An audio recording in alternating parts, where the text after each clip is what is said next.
Salut à tous ceux-là qui ont l'habitude de suivre cette web TV IREM partout dans le monde. Je vous aime beaucoup et je sais que vous aussi pareillement. Ici, c'est le partage d'idées. Si vous avez de bonnes idées, écrivez-nous, surtout des idées éducatives. Merci à tous ceux qui ont l'habitude de partager nos émissions. Merci à tous les abonnés de cette chaîne. Merci à tous les sponsors et partenaires. Grâce à vous que cette chaîne se développe. Dans la vie, tu peux avoir 1000 personnes qui sont contre toi. Mais avoir ne fût-ce que 2 ou 3 personnes qui t'aiment, c'est ce qui est important. Quand tu fais du bien et que quelqu'un s'oppose chaque fois contre toi parce que tu fais du bien aux gens, à savoir que ce sont tes bonnes œuvres qui lui font mal. On se balade chacun à son business. Là où tu vas, tu supportes tout. Si tu ne sors pas, tu ne vas pas encaisser. Tu sors pour chercher. Il y a ceux-là qui critiquent. Mais lorsque tu vas commencer à réussir, voilà les jaloux qui apparaissent.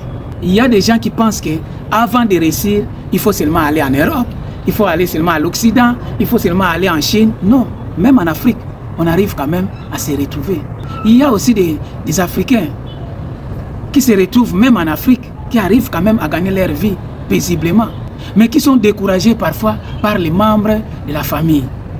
Ils viennent jour et nuit plaider leur souffrance parce qu'ils ont vu que tu commences à progresser, à réussir dans la vie. C'est pourquoi d'autres personnes préfèrent aller chercher ailleurs, aller vivre ailleurs, loin de la famille, pour éviter les dérangements des membres de nos familles. Il y a plusieurs gens qui refusent de recevoir les membres de la famille. Parce que la famille africaine, il y a trop d'exagération. Il y a d'autres qui demandent que son enfant vienne étudier dans la capitale et habiter chez toi. Mais ce dernier se permet après de laisser toutes les charges de son fils sur ta tête.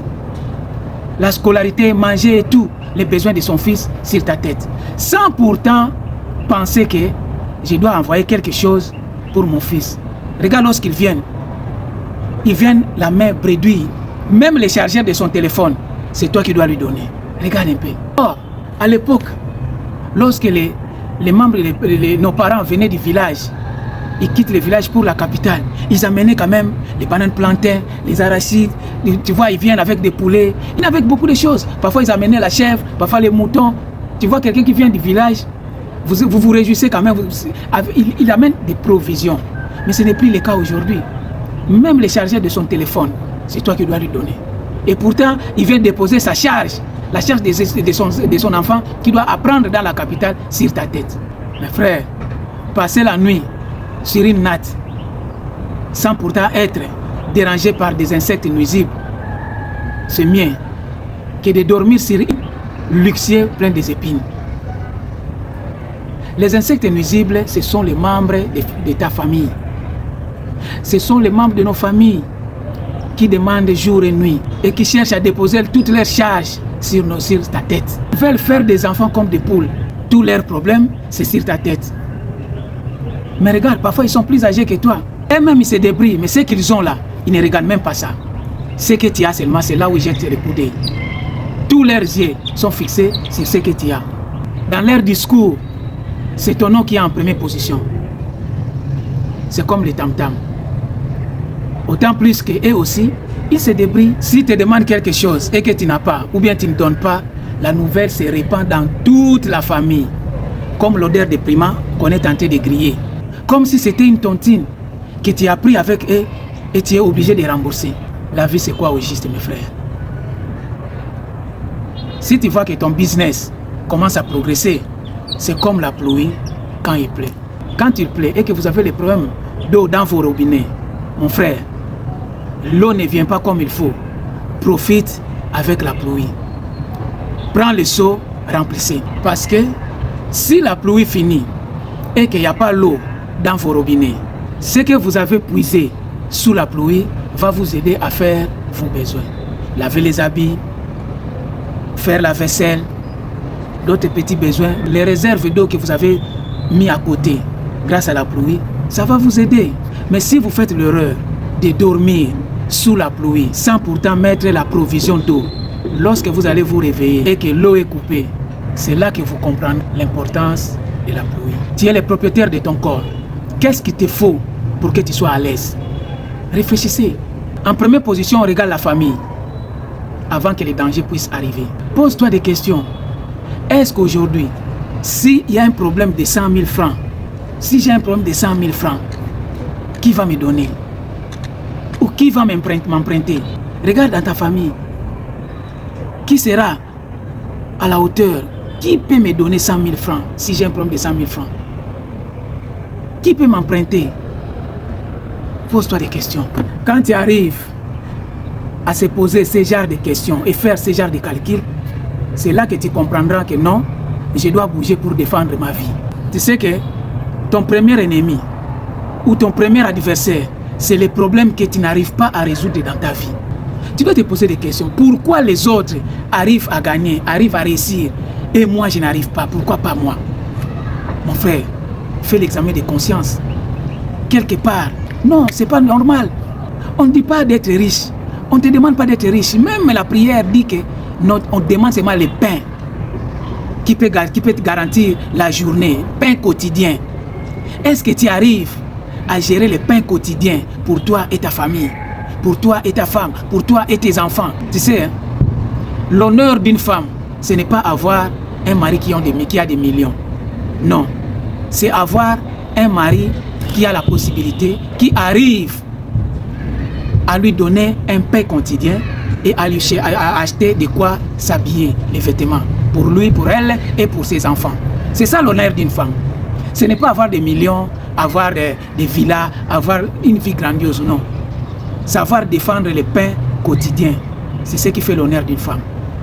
Est-ce que pour défendre ton pain quotidien ou tes propres vêtements, il faut seulement que quelqu'un puisse t'aider? Il faut seulement aller tendre la main aux membres de ta famille? Non, mon frère. On ne refuse pas de demander, mais à demander et demander. Des petites choses, il faut être capable à défendre tes petites choses toi-même. Tu dois te demander qu'est-ce que je peux faire pour me défendre quand même comme les autres. C'est là qui sort le matin et qui revient le soir avec un petit sachet. Est-ce qu'ils ne sont pas pareils comme toi, comme moi? On est tous pareils. C'est seulement question de courage, mon frère. La vie, c'est le courage. La vie, c'est la détermination. Le soleil se lève pour tout le monde. Que tu sois croyant ou non croyant, le soleil se lève pour tout le monde. Réveille-toi, mon frère. Lève-toi. Gagner un pain quotidien n'exige pas la prière. Mais ça exige seulement le courage. Toi et ta vie, vous avez un combat. La vie, c'est un combat. Le combat de la vie ne dépend pas de colère. Tu t'énerves, c'est ça le combat de la vie. Non. Le combat de la vie, c'est le courage et la détermination. Monter, descendre, riche ou pauvre, un jour, on va tout laisser. Mais tant que tu vis, réjouis-toi avec le courage que tu as. Ce n'est pas seulement aller vivre en Europe, aux États-Unis. Il y a des gens qui rêvent. Hein? Moi, seulement aux États-Unis, comme ça, quand je serai en Europe, je vais faire ça, je vais faire ça, je vais faire ça. Oh, mon frère. Il y en a ceux-là en Afrique qui arrivent à gagner, ne fût-ce que le pain quotidien, qui se retrouvent. Il se retrouve avec sa famille et les enfants grandissent, les enfants partent à l'école avec nos petits moyens. Ce n'est pas dit seulement qu'il faut aller en Europe ou bien aux États-Unis seulement où il y a la vie. Partout il y a la vie. Seulement le courage.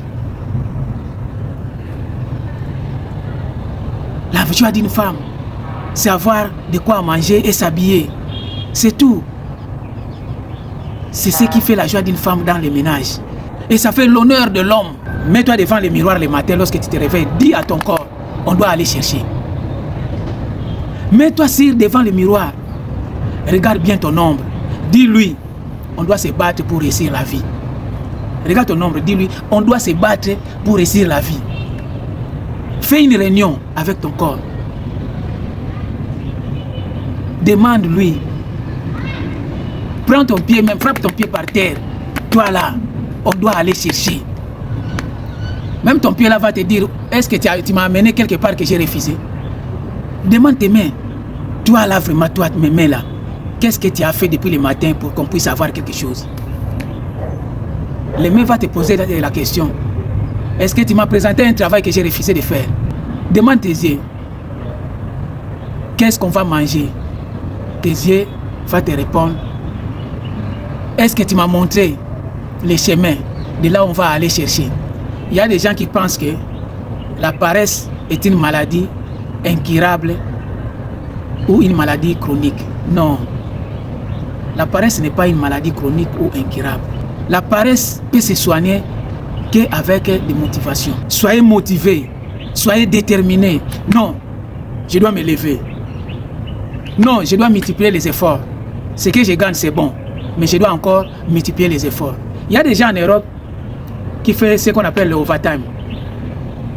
Les heures supplémentaires. Ils travaillent ici du matin de 8h à 16h. Il se repose de 16h à 20h. Il prend encore une autre job de 20h à 6h du matin. Ou à 5h du matin. Donc, il a des jobs, il combine des jobs à la fois. Parce qu'il regarde la charge qu'il a. Ce n'est pas un Zodian Bongo. Ce n'est pas il est le Koso. Mais il regarde la charge. L'épée qu'on lui paye. Je peux récupérer le temps libre. Il travaille ici. Il a 6 heures ici, de l'autre côté aussi, il a 6 heures. Il a bien refait la répartition des heures. Il sait que de telle heure à telle heure, je suis dans telle entreprise. Et de telle heure à telle heure, je suis dans l'autre entreprise. C'est comme ça la vie. La vie, c'est le courage. La vie, c'est la détermination. C'est l'intelligence, la sagesse.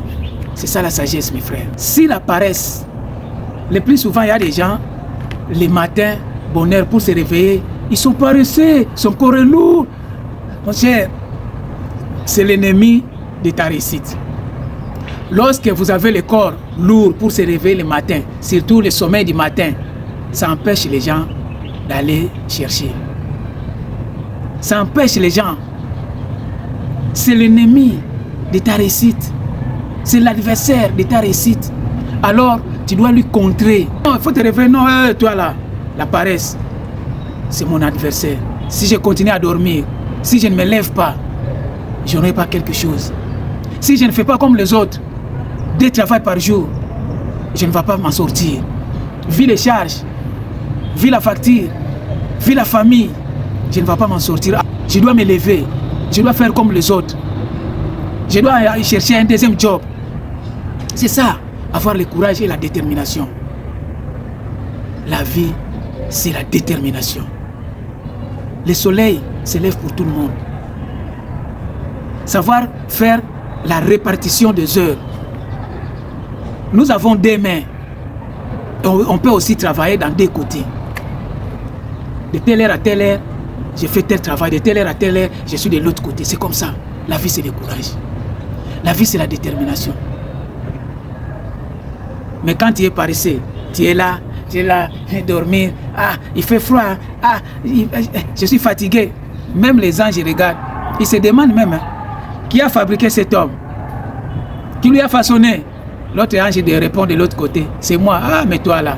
Les anges regardent et disent, ah, il fallait lui faire une moustique ou bien un cafard. Regarde. C'est un paresseux.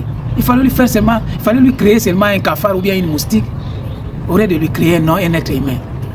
C'est un paresseux, il ne fout rien, il fait que déranger les membres de sa famille. Mon frère, il faut être courageux. Il faut être fort et courageux. Si tu vois la paresse qui se présente devant toi, il faut te lever et s'opposer. C'est l'ennemi de ta réussite. Merci. C'était le message du jour avec votre serviteur Max Lumemba, le génie congolais. Merci et à la prochaine numéro. Ciao.